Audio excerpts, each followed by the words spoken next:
6 negara bertempur besar-besaran di Suriah. Ada apa? Perang saudara Suriah yang berawal tahun 2011 lalu semakin kompleks dan mengerikan. Jika awalnya Amerika Serikat dan sekutunya bertujuan menjatuhkan pemerintahan Presiden Bashar al-Assad dan kelompok teroris ISIS, maka memasuki tahun 2017 perang menjadi kompleks dan semakin mengerikan. UNICEF dalam laporan terbarunya tidak menuliskan satu kata pun karena kata-kata tak mampu lagi menggambarkan situasi yang mengerikan dari perang di Suriah. Berikut 6 negara yang terlibat dalam perang di Suriah, termasuk apa peran dan tujuan mereka bertempur di sana. 1. Suriah. Presiden Bashar al-Assad berusaha mempertahankan kekuasaannya dengan menggandeng seluruh kelompok pemberontak bersenjata atau milisi al-Assad didukung Rusia dan Iran menghadapi oposisi yang didukung Amerika Serikat dan sekutunya, Turki, Arab Saudi, dan negara-negara Teluk lainnya. Assad tidak memiliki pasukan yang lengkap untuk membersihkan dan menguasai seluruh negara. Sementara milisi dukungan Amerika Serikat semakin kuat karena mendapat dukungan dari negara itu. Mengutip dari CNN, 2 April tahun 2017, Menteri Luar Negeri Rex Tillerson mengatakan, Rakyat Suriah yang akan memutuskan status Assad. 2. Amerika Serikat. Presiden Barack Obama pada tahun 2014 menyatakan Assad harus keluar dan melepaskan jabatannya sebagai presiden di Suriah. Serikat juga menggelar perang memberangus ISIS di Suriah dan Irak. Amerika Serikat berkoalisi dengan 60 negara dan sekutunya termasuk Jerman untuk menyerang kelompok ekstremis dengan serangan udara. Sejak akhir tahun 2014, Amerika menghindari pertempuran langsung dengan pasukan pendukung Assad. Presiden Donald Trump melanjutkan kebijakan Obama untuk memerangi ISIS di Suriah. Pada akhir tahun lalu, Presiden Donald Trump memerintahkan serangan udara ke pangkalan udara Suriah sebagai balasan kepada pemerintah Suriah yang dituding menggunakan senjata kimia menghadapi warga sipil. Apa tujuan Amerika Serikat dalam perang Suriah? Awalnya, Amerika Serikat ingin menghancurkan ISIS di Suriah dan Irak. Setelah itu, mendesak Assad untuk mundur dari jabatannya. Namun, di masa pemerintahan Presiden Trump, memberi sinyal kebingungan. Apakah Anda menolak kesempatan damai untuk mempertahankan Assad? Amerika juga memblokade Iran dan misi Syiah di Libanon. Hizbullah itu secara permanen hadir di Suriah sehingga dapat mengancam Israel. 3. Rusia. Moskow telah lama mendukung pemerintahan Assad dan mempersenjatai pasukan pemerintah Suriah dengan persenjataan dan memberikan dukungan diplomatik dalam pembahasan damai di PBB. Rusia juga mengerahkan tentaranya di Suriah. Rusia pertama kali terlibat di Suriah pada bulan Oktober tahun 2015 saat melakukan serangan udara menghadapi teror. Apa tujuan Rusia?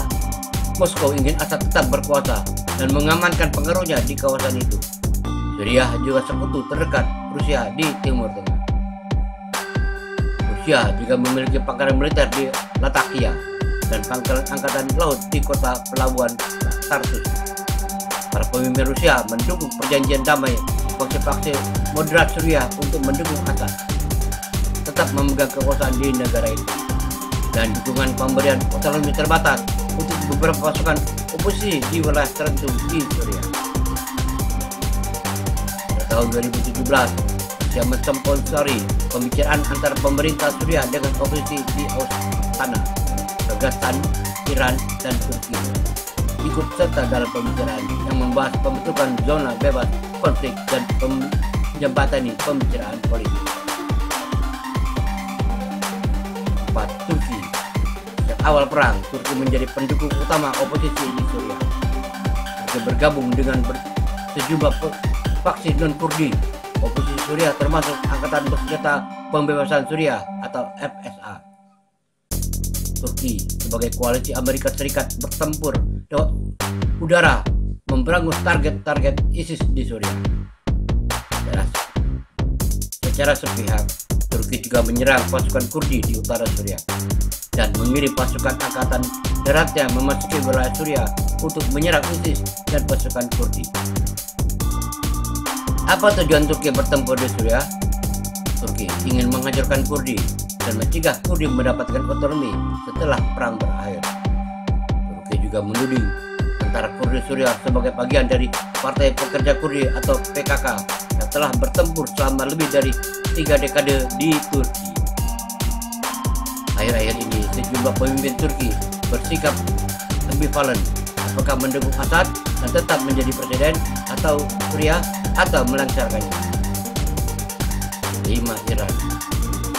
Teheran mendukung pemerintahan Assad sejak tahun 2012, memberikan bantuan militer besar-besaran dan pelatihan kepada pasukan Assad. Iran bahkan mengirim pasukan elitnya, Garda Revolusi Islami Iran dan milisi Syiah untuk bertempur di Suriah.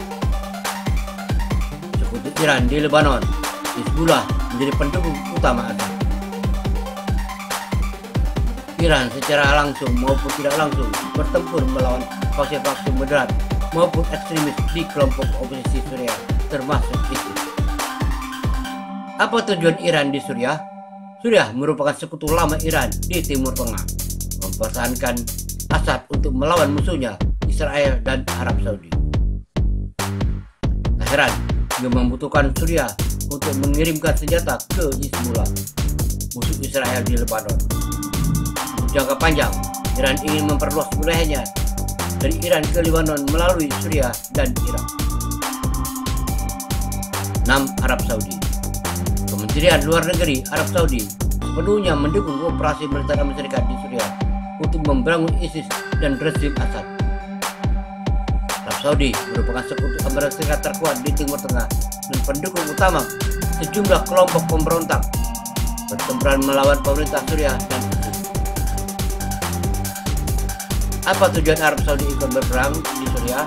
Riyadh telah lama berusaha melengsarkan Assad dari kekuasaannya di Suriah.